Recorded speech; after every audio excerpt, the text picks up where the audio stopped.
There's a fundamental paradox right at the core of human life.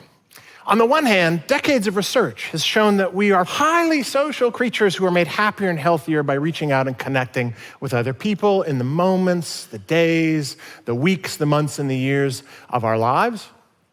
And yet, on the other hand, just look around a little bit. It's not clear that all of us have gotten this memo. Every day there are opportunities, big and small, to reach out and connect with other people that we choose not to take. We avoid talking to strangers.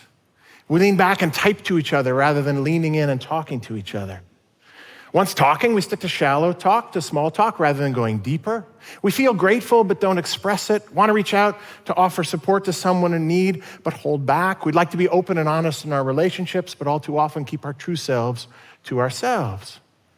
If being socially connected is so darn good for us, then why do we so often seem to be so darn unsocial?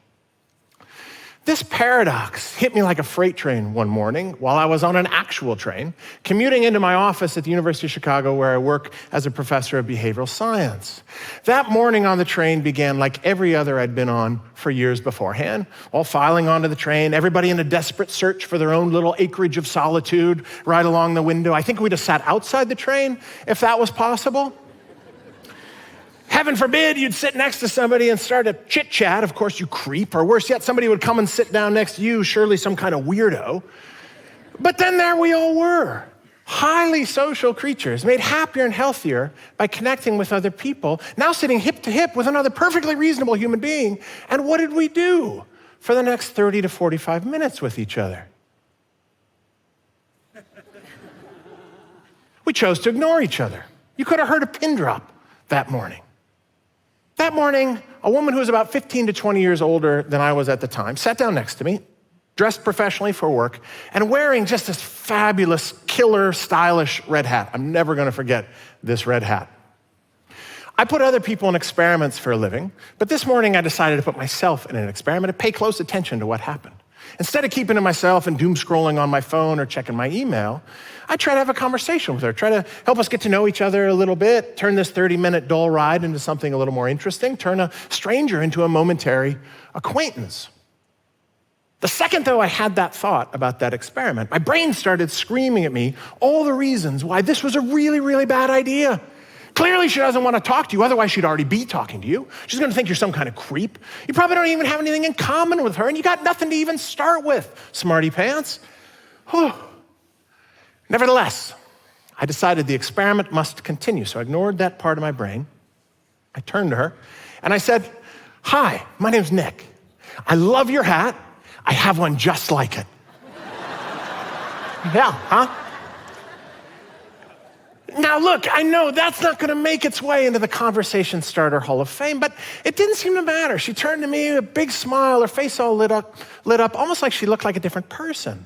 And from there, the conversation just flowed really easily. We found things that we had in common. We talked about our families, our work, our hope for the future. A 30-minute train ride just went like that. And when I was done, I got up to leave, and she stopped me and she said, "Thank you so much for taking the time to talk with me this morning." I've forgotten a lot of details about how that conversation actually went, but I've never forgotten how that conversation made me feel. Not just good, but surprisingly good. The contrast between my beliefs about how that would go and how it actually went was pretty sizable. And there then also in that gap was a potential resolution to this paradox. Social connection, after all, isn't something that just happens to us. It's a choice we make. It's a choice we make at times to reach out and approach other people, to engage with them, or to hold back and avoid them. It might, in fact, arguably be the choice we make, the most important choice we make. Because how we make that choice over and over and over again in our lives so routinely determines so much about our happiness, our health, and our success in life. But highly social creatures like us might avoid reaching out and engaging with other people mistakenly if we underestimate just how positively our attempts to connect might turn out. That morning changed both my career and my character.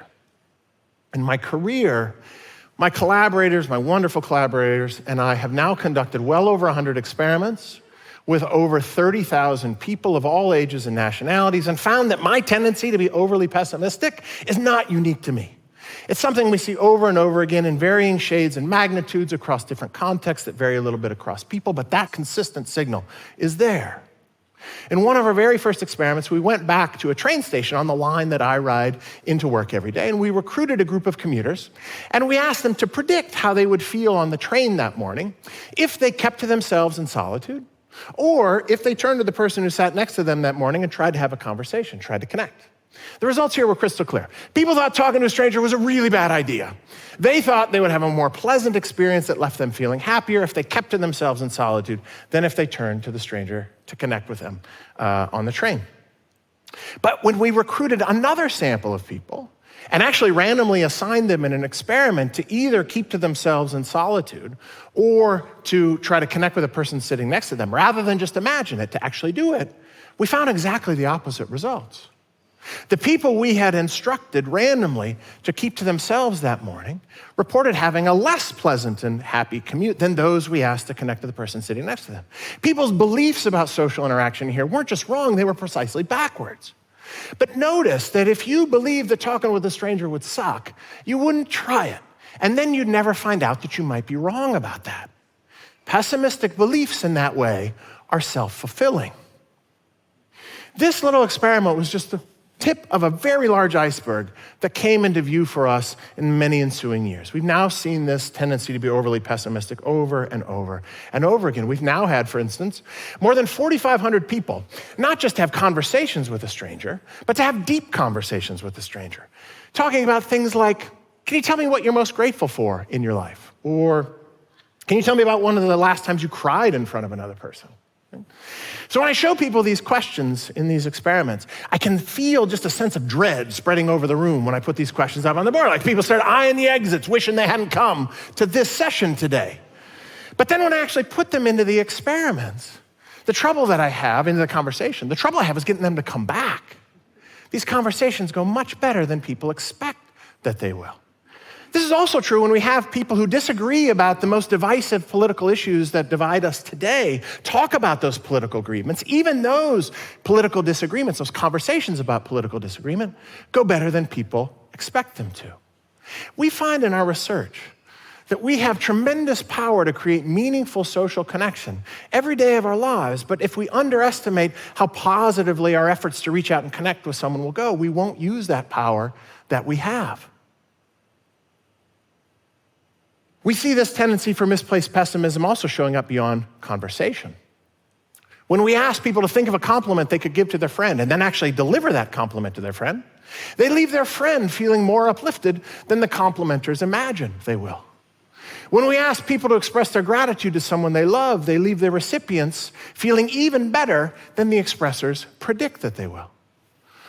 Performing random acts of kindness, reaching out and asking for help, expressing support to someone in need, being open and honest in our relationships, all tend to be received on average more favorably, more positively by the people we're reaching out to than the people who are reaching out expect it to.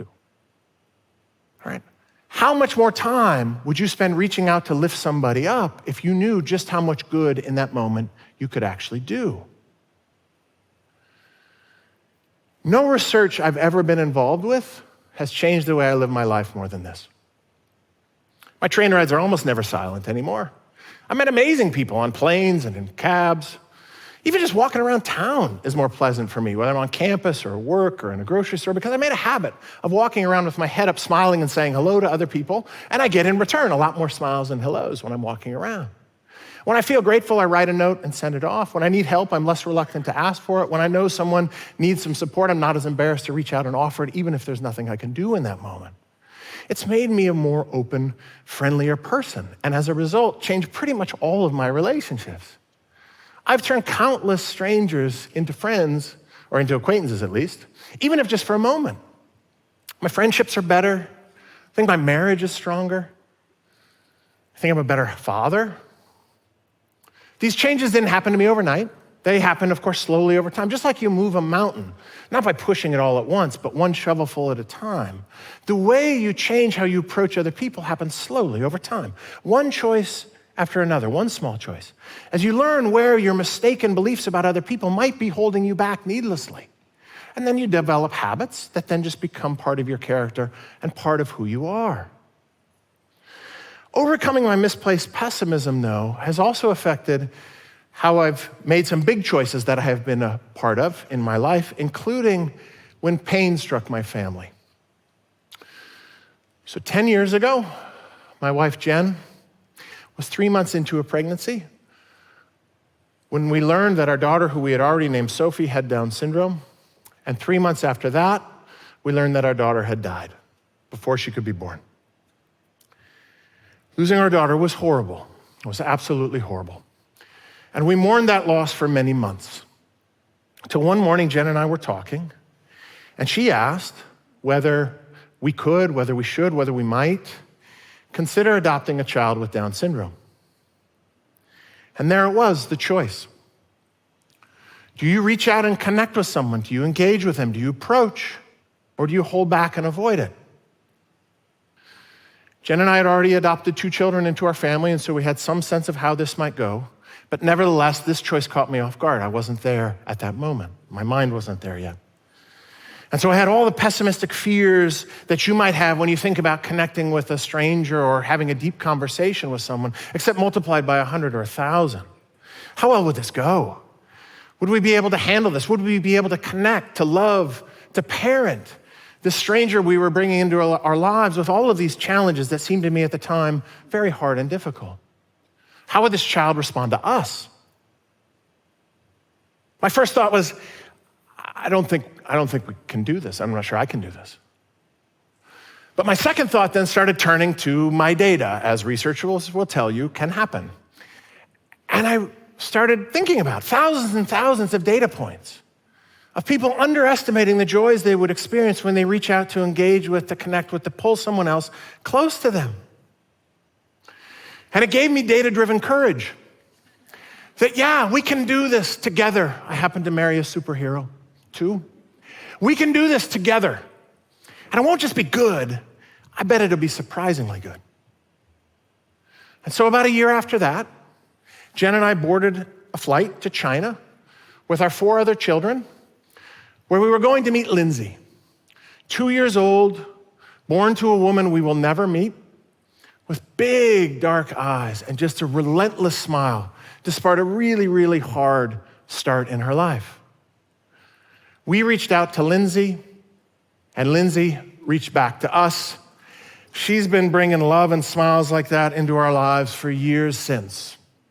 Now, I want to be clear, raising a child with an intellectual disability is hard. It's really hard. Lindsay is not just one handful. She has both arms completely full. But she's also enriched and blessed our lives so far beyond what my pessimistic expectations beforehand ever possibly could have imagined. Connecting with other people is one of the most consistently enjoyable, enlightening, and enriching experiences we'll ever have. And yet all too often our choice to reach out and connect with somebody is thwarted by overly pessimistic fears about how other people might respond. Being overly pessimistic doesn't mean we should reach out all the time or that it always turns out well, of course not. What it means is that we tend to underestimate the likelihood that it will turn out well. And as a result, we tend to hold ourselves back a little too often. I've found in my life and in my research that testing some of those beliefs that hold us back can reveal places where we're making mistakes about other people and show us how to reach out, empower us to reach out a little bit more often than we might otherwise, to make both our own lives and those we reach out to a little bit better. You want to change your life for the better? I suggest keeping some data-driven courage in mind. And when in doubt, reach out. Thank you so much.